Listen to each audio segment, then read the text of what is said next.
ಏ ಸಚಿನ್, ಏ ಅರ್ಜುನ ಅಲ್ವಾ, ಹೆಂಗಿದೆಯಾ? ನಾನು ಚೆನ್ನಾಗಿದ್ದೀನಿ, ನೀ ಹೆಂಗಿದ್ಯಾ? ಏನು ಪತ್ತೆನೇ ಇಲ್ಲ ಪಿ ಯು ಆದಮೇಲೆ? ಅದು ಬೆಂಗಳೂರಲ್ಲಿ ಕೆಲಸ ಸಿಕ್ಬಿಡ್ತು. ಹೆಂಗೆ ಇಲ್ಲಿ? ಇಲ್ಲೇ ಈ ಕಡೆನೇ ಬಂದಿದ್ದೆ.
ಹೇಗೆ ಓದ್ತಾ ಇದೆಯಾ? ಬಯಾಲಜಿ ಕಷ್ಟ ಇದೆ, ಸ್ವಲ್ಪ ಓದಬೇಕು. ಸರಿಯಾಗಿ ಓದಿ ಮೆಡಿಕಲ್ ಸೀಟ್ ತಗೋಬೇಕು. ನಾನು ಮೆಡಿಕಲ್ ಹೋಗಲ್ಲಮ್ಮ. ಅದ್ಯಾಕೆ? ನನಗೆ ಬಯಾಲಜಿ ಇಷ್ಟ ಇಲ್ಲ. ನಾನು ಫೋಟೋಗ್ರಾಫರ್ ಅಥವಾ ಆರ್ಟಿಸ್ಟ್ ಆಗಬೇಕು. ನಾನು ಆರ್ಟ್ಸ್ ತಗೋತೀನಿ. ಆರ್ಟ್ಸ್ ತೊಗೊಂಡು ಏನು ಮಾಡ್ತೀಯಾ? ಮರ್ಯಾದೆಯಾಗಿ ಮೆಡಿಕಲ್ ಸೀಟ್ ತೊಗೊಂಡು ಓದೋದು ಕಲಿ. ನಿಮ್ಮ ಅಪ್ಪನ ಆಸೆನೂ ಅದೇ ಇತ್ತು. ನಿಮ್ಮ ಅಣ್ಣನ ಕೈಯಲ್ಲೂ ಆಗಲಿಲ್ಲ, ನೀನಾದರೂ ಓದು. ಹಾಂ ಆಯಿತು. ನೀನೇನಾದರೂ ಡಾಕ್ಟರ್ ಆಗಲಿಲ್ಲ ಅಂದರೆ ನಿನಗೆ ಆ ಥರ ಗಂಡ ಸಿಗ್ತಾನೆ. ಇಲ್ಲ ಅಂದರೆ ನೀನೇ ಆ ಥರ ಆಗಿ ಹೋಗ್ತೀಯ.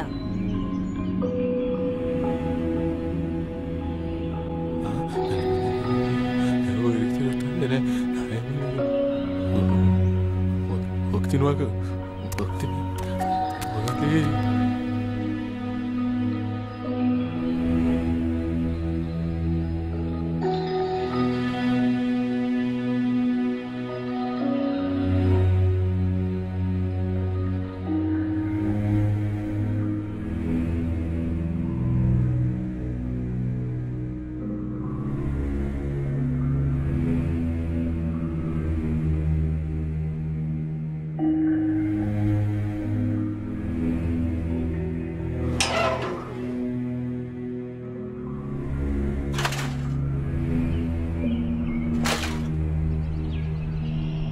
ಲೋ, ಪೇಪರ್ ಮತ್ತು ಪೋಸ್ಟ್ ಬಂದಿದೆ.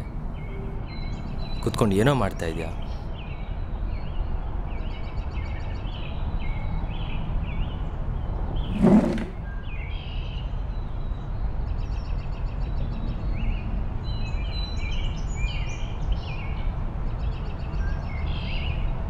ಸಮಾಧಾನ ಮಾಡ್ಕೊ. ಇನ್ನು ಎಷ್ಟು ದಿನ ಅಂತ ಹಿಂಗೆ ಕೊರಗ್ತೀಯಾ? ಅದೊಂದಾಗಿದ್ದು ಆಕ್ಸಿಡೆಂಟು. ಯಾರು ಏನು ಮಾಡೋಕ್ಕಾಗುತ್ತೆ ಹೇಳು? ಅದು ಆಕ್ಸಿಡೆಂಟ್ ಅಲ್ಲ, ಸೂಸೈಡು. ಸೂಸೈಡಾ? ತಲೆಗಿಲ್ಲ ಕೆಟ್ಟು ಏನೇನೋ ಮಾತಾಡ್ತೀಯಲ್ಲೋ? ಶಿವಪ್ಪ ಕಾಯೋ ತಂದೆ. ಇದಕ್ಕೇನಂತೀಯ ಮತ್ತೆ? ಐ ಕ್ವಿಟ್ಟ ಅಂದ್ರೆ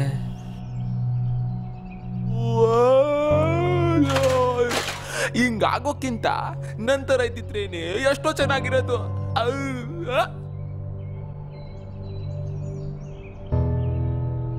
ಅರ್ಜುನ್, ಏಯ್ ಏನೋ ಅಂದೆ? ಅಣ್ಣ, ಅವತ್ತು ಅಮ್ಮ ಬಾಟ್ಲ ಅಮ್ಮ. ನೀನೇನಾದರೂ ಡಾಕ್ಟರ್ ಆಗಲಿಲ್ಲ ಅಂದರೆ ನಿನಗೆ ಆ ಥರ ಗಂಡ ಸಿಗ್ತಾನೆ. ಇಲ್ಲ ಅಂದರೆ ನೀನೇ ಆ ಥರ ಆಗಿ ಹೋಗ್ತೀಯ.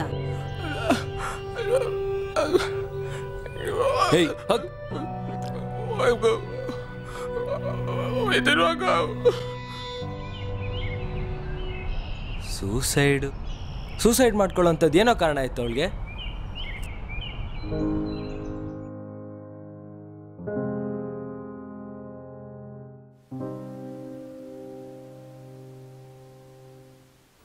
ಅಣ್ಣ, ಬಾ.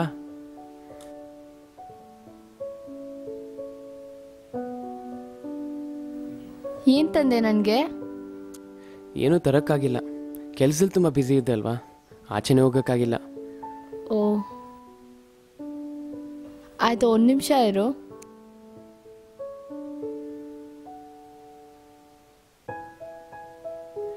ಇದೇನು? ಇದೆಲ್ಲ ನಾನು ಮಾಡಿದ್ದು ಅಣ್ಣ.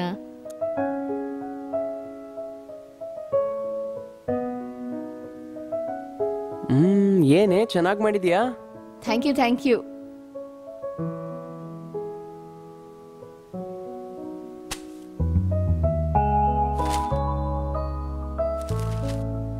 ಇದ್ಯಾರು? ಇವಳು ನನ್ನ ಬೆಸ್ಟ್ ಫ್ರೆಂಡ್ ಅಣ್ಣ. ಯಾವ್ದ್ರಲ್ಲಿ ತೆಗ್ದೆ ಇದೆಲ್ಲ? ಕ್ಯಾಮ್ರಾ ಅಲ್ಲಿ. ಯಾವ ಕ್ಯಾಮ್ರಾ ಅಲ್ಲಿ? ನಮ್ಮದು ನಮ್ಮ ಹತ್ರ ಹಳೆ ಡಿಜಿಟಲ್ ಕ್ಯಾಮ್ರಾ ಇತ್ತಲ್ಲ, ಅದರಲ್ಲಿ. ಕ್ಯಾಮ್ರಾ ಬೇಕಾ? ಸರಿ, ಕೊಡಿಸ್ತೀನಿ ನಿಂಗೆ.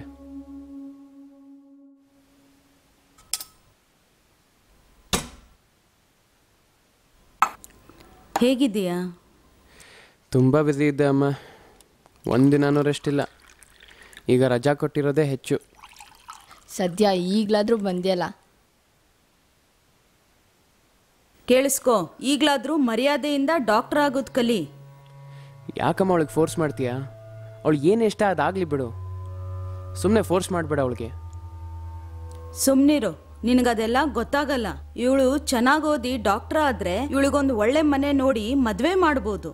ಈಗ ಬೇರೆ ಡಿಗ್ರಿ ಓದೋರಿಗೆ ಯಾರು ಗಂಡು ಕೊಡ್ತಾರೆ? ಅದಲ್ದೇನೆ ನಿಮ್ಮ ಅಪ್ಪನ ಆಸೆನೂ ಅದೇ.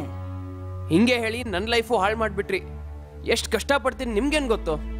ಇಷ್ಟ ಇಲ್ಲದೆ ಇರೋ ಫೀಲ್ಡ್ನ ನಿಮ್ಗಳ ಮಾತು ಕೇಳಿ ತಗೊಂಡು ನಾ ಅನುಭವಿಸ್ತಿರೋದೇ ಸಾಕು. ಪ್ಲೀಸ್ ಅವಳ ಲೈಫು ಹಾಳು ಮಾಡಬೇಡಿ ಹಿಂಗೆ. ಸಚಿನ್, ಸಚಿನ್,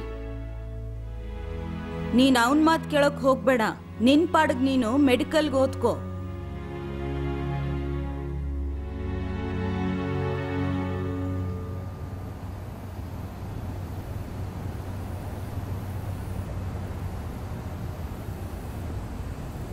ಪರ್ಸ್ಪೆಕ್ಟಿವ್ಸ್ ಅಂದರೆ ಒಂದೇ ವಿಷಯನ ಬೇರೆ ಬೇರೆ ರೀತಿಯಲ್ಲಿ ಅರ್ಥ ಮಾಡ್ಕೊಳ್ಳೋದು. ಅದ್ಯಾಕೀಗ? ಈಗೇನಂದ್ರೆ, ಈ ಕರಿಯರ್ ವಿಷಯದಲ್ಲಿ ನಮ್ದು ಬೇರೆ ಪರ್ಸ್ಪೆಕ್ಟಿವು, ಅಮ್ಮಂದು ಬೇರೆ ಪರ್ಸ್ಪೆಕ್ಟಿವು. ಆದರೆ ಅವ್ರ ಜಾಗದಲ್ಲಿ ಸರಿನೇ ಇದ್ದಾರೆ. ಎಲ್ಲ ತಂದೆ ತಾಯರು ಅವ್ರ ಮಕ್ಕಳ ಭವಿಷ್ಯ ಚೆನ್ನಾಗಿರಲಿ ಅಂತಾನೆ ಬಯಸೋದು. ಆದರೆ ಈ ಇಂಜಿನಿಯರು, ಡಾಕ್ಟರು ಅದಾದ್ರೇ ಭವಿಷ್ಯ ಚೆನ್ನಾಗಿರತ್ತಂತ ಅಲ್ಲ. ಆ ಮಾತು ಇವರಿಗೆಲ್ಲ ಅರ್ಥ ಆಗಲ್ಲ. ಹಂಗೆ ಮಾಡಿನೇ ನನ್ನ ಭವಿಷ್ಯನು. ಅದು ಬಿಡು ಅಣ್ಣ, ಇವಾಗ ಬಾ ಒಳಗೆ.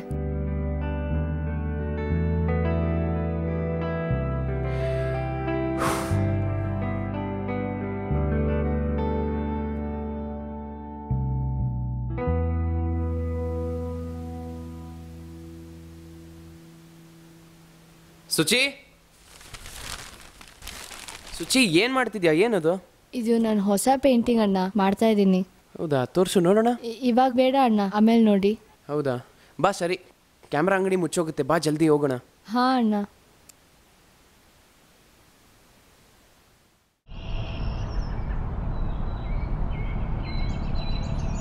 ಏನು ಸುಚಿ, ಟೆನ್ಸ್ ಆಗಿದೆಯಾ? ಏನೂ ಇಲ್ಲ ಅಣ್ಣ. ಏನೋ ಪ್ರಾಬ್ಲಮ್ ಇದೆಯಾ? ಇಲ್ಲ ಇಲ್ಲ. ರಿಸಲ್ಟು ಇನ್ನೂ ಬಂದಿಲ್ಲ ಅಣ್ಣ, ಸ್ವಲ್ಪ ಲೇಟ್ ಆಗುತ್ತೆ.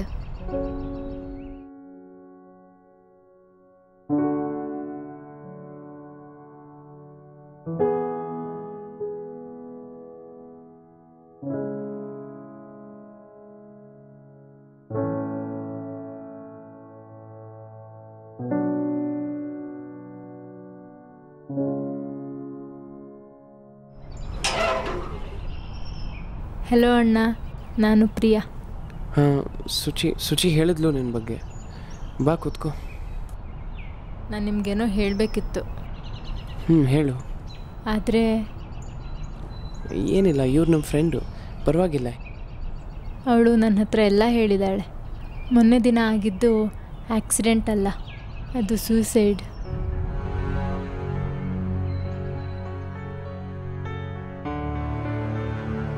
ಹೌದು, ಅವಳು ಫೋಟೋಗ್ರಾಫರ್ ಅಥವಾ ಆರ್ಟಿಸ್ಟ್ ಆಗಬೇಕು ಅಂತ ದೊಡ್ಡ ಕನಸಿತ್ತು.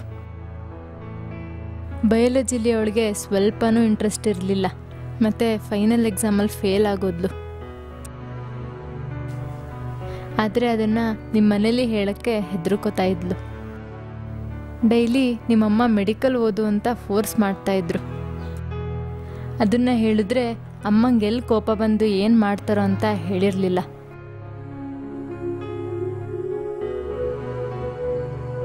ಅವಳು ತುಂಬ ಇನ್ನೋಸೆಂಟ್ ಆಗಿದ್ಲು. ಈ ಸಿಚುಯೇಷನ್ ಹೇಗೆ ಹ್ಯಾಂಡಲ್ ಮಾಡಬೇಕಂತ ಗೊತ್ತೇ ಆಗಲಿಲ್ಲ. ಆದರೂ ನಿಮ್ಮ ಹತ್ರ ಹೇಳಿಕೊಂಡು ಎಲ್ಲ ಸಾಲ್ವ್ ಮಾಡ್ಕೋಬಹುದಿತ್ತು, ಅಥವಾ ಸ್ವಲ್ಪ ಧೈರ್ಯ ಮಾಡಿಕೊಂಡು ನಿಮ್ಮಮ್ಮ ಹತ್ರ ಆದರೂ ಹೇಳ್ಬೋದಿತ್ತು. ಅವತ್ತು ಅವಳು ಸಾಯೋ ದಿನನೂ ಪೇಂಟ್ ಮಾಡ್ತಾ ಹೇಳ್ತಿದ್ಲು.